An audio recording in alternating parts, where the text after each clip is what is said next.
When you linked with Rory, I feel like things kind of escalated that way. Rory kind of put you onto obviously that music video that brings on more drone jobs and things like that. Yeah. How did that relationship grow? Because you reached out to him originally, right? Yeah. So at the time he's kind of crushing it. I think he was working with Bieber and he had been working with Bieber. He had already been working with Bieber, and like the first message I was like, yo, what this is actually really funny is Bieber, like, I'll show you music video in Iceland comes out. And then I go and look at the director's credit and it says shot by or directed by RORY KRAMER. And I'm like, I know that name from Blau. When I was listening to Blau in college, it was like a smaller DJ and Rory was making all these videos. And I was like, no way that this guy went from Blau to Bieber. And I was like, what? So then I was like, I have to message him and just be like, yo, congrats, whatever. Right. Classic, like, let me know if I can help carry anything, whatever. Doesn't respond. And then I realized, like, okay, like, treat this like an agency thing. Like, how do I bring value and how do I get my foot in the door? And I was like, look, you don't have any drone footage in any of your videos. I fly drone. Like, I'll shoot for you whenever for free, whatever you want. Like, I'm in LA. Let me know. And he's like, can you shoot something this weekend? And I love that's that. how it happened. Dude, that always happens. Like, that's how it always. Yeah, if you just get that lucky little moment where, oh yeah, I actually do need that. So when did the Chainsmokers, like, if you did that video doing the drone stuff, that seemed pretty early on. When did your relationship with them start to develop? I met them. I shot behind the scenes video for Rory's All We Know music video, and that's when I first met the guys. They did like a cameo in the video at a liquor store, and Rory was like, hey, this is the guy that shot the drone footage for you guys on the Closer video. And they're like, oh, sick. Like, you crushed it. Thanks, man. Right. That was it. They bounced. They did a Vegas show. No respect for the drone guy, man. And no respect. It was a dope intro. Like, I appreciate the fact that Rory put that connection together, though, too. I was like, that's tight. He could have been like, oh, it's my friend Jeremiah. And then just. Yeah. But then I was like, oh, they know I've already done good work for them. Right. Did the behind the scenes. They saw the behind the scenes, launched on their, like, Vivo. And then Rory, like, basically I didn't do anything for them for a minute, and then Rory, I just always had a good vibe with Rory, and I always like pursued having like an actual friendship with him over like work. Plug me with all of your connects that you've worked so hard for, because at the end of the day, like, Rory's a fun person to hang out with, and I was like, I just need friends in LA that are trying to like go cliff jumping and do fun stuff. Right. So I sent Rory like a Groupon for skydiving on his birthday and like random stuff. Like, I was like sending him stuff, even though like we hadn't hung out that much. And then Chainsmokers end up booking the LA Convention Center, biggest show, as like their like hard ticket sale venue, biggest show ever. And then they go to do Lake Tahoe. What's that festival in the snow? Snow Globe. Oh yeah, right. They do Snow Globe. They come back for like 15 hours, and then it's like the New Year's Eve run of. They did like Colorado and then Arizona in one night. And Rory at the time had like a very, very, very big. I think his family they were doing like a family vacation. I think his dad, like at the time, had gotten diagnosed with cancer. Oh yeah, right. And then he had this like they were going on vacation and stuff. And Rory's like, I have to go.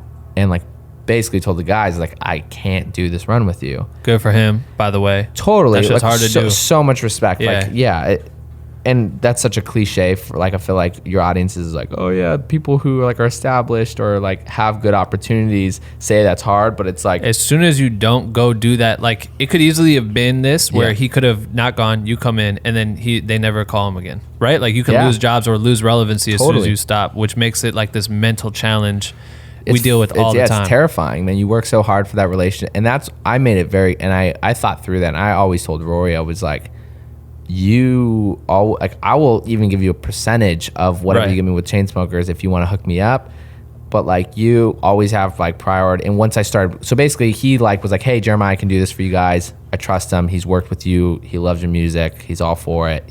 Like, we hung out. He gets the vibe. Like, and that's why I clicked with Drew and Alex, and I'm still working with them today. Right. It's like, I think I got to hang out with Rory, and I like, me and him like clicked, and he was like, this makes sense. Like, you guys are all in the same like vein of people. And so then I helped Rory ends up flying in for the LA show and then flying out immediately.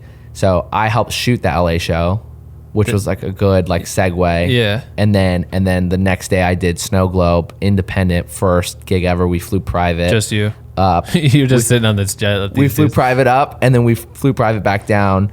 And funny story with that, I was on antibiotics because I had gotten wrecked in India. Yeah. And you can't drink with those.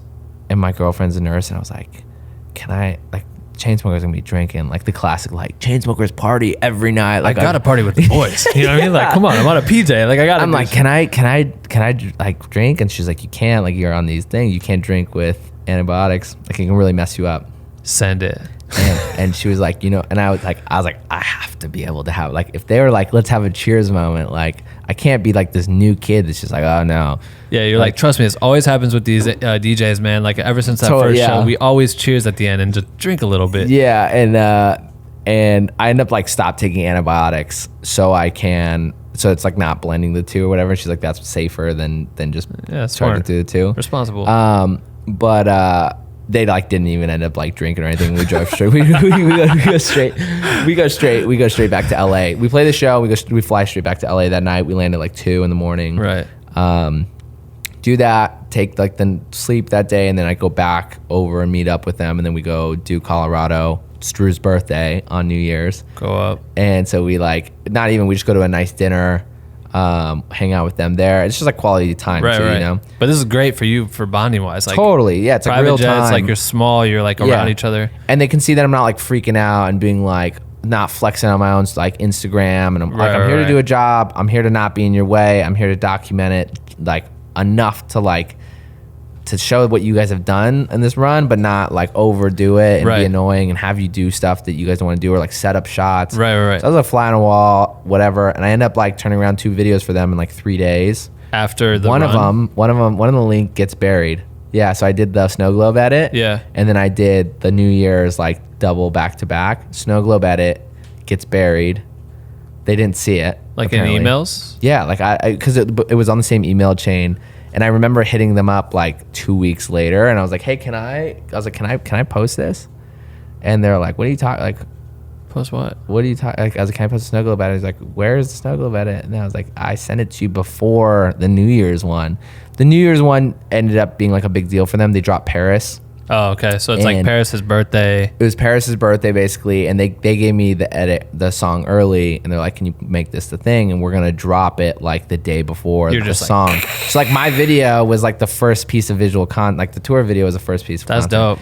Which was really sick. And so and I did a funny video for them. I put like a Cool Runnings audio like soundbite in it, which I was like, this is such a bold move.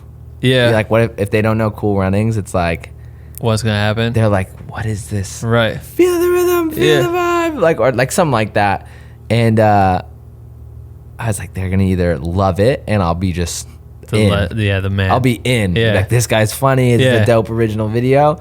Or they're gonna be like, this kid is so weird. Like, why on earth would you put this in there? And I was like, let's go for it. Like, it's already a Hail Mary anyways. Right. Like, they've got Rory on board. Like, they don't need me. Yeah. And that also Rory's advice always in video is just like, do what you want to make, like what you think is cool, whatever, regardless of the client. I was like, all right, that's a rule of thumb, and we're gonna like apply it here. Yeah, smart. Did well, and then I ended up going on like a European tour with them, probably like a month and a half later. Wow. Yeah, which was like 14 shows in 14 days in 14 countries. It was crazy. All flying? Maybe 15 days because there was like a day to get over there. You're flying, and we're flying commercial in Europe. Ryanair, like it was absurd, bro. Like, that sounds terrifying. Yeah, they're like, there's not even for me sake, but like for Drew and Alex, like there's no like premium economy. Like everything is just economy on Ryanair. Right. And it's like the worst in Southwest of Europe. No sleeping. It's crazy, and it's like a 2-hour flight, right. But it's like an hour to get to the airport, hour of security and waiting to board, and then 2-hour flight, and then travel to the hotel or whatever. Yeah, another hour or two on the back end. It's basically 4 hours of traveling to get plus the flight time. And you're cutting videos on the road or on the planes and stuff like that? No, they were like, Rory does a big like 5-minute video at the end of our tours, make a 5-minute video, and I was like, I've never done a 5-minute video. I'm like, yeah, let's do it. 100%. I made one for Justin. I did like a full tour. I was doing like 1 minute things for Justin, but I did like a 4 minute video for him. Right. But that was like over the course of like 3 months of shooting. And this one was like a week. And I was like, and then we're like, okay, Rory does it. You do it. And be as good as Rory. And I was like, okay. Let's go to work. Like, let's do it. Hey guys, thank you for checking out this highlight. I just wanted to let you know that the entire episode is available. Just click the link in the description below. We're also available on Apple Podcasts, as well as Spotify, and pretty much every other platform you could ever think of that has podcasts. Make sure to subscribe to this channel though, because we drop new videos every single week. They're all flame. Trust me, if you're a creator, you're gonna want to subscribe to us. All right, we'll see you guys soon.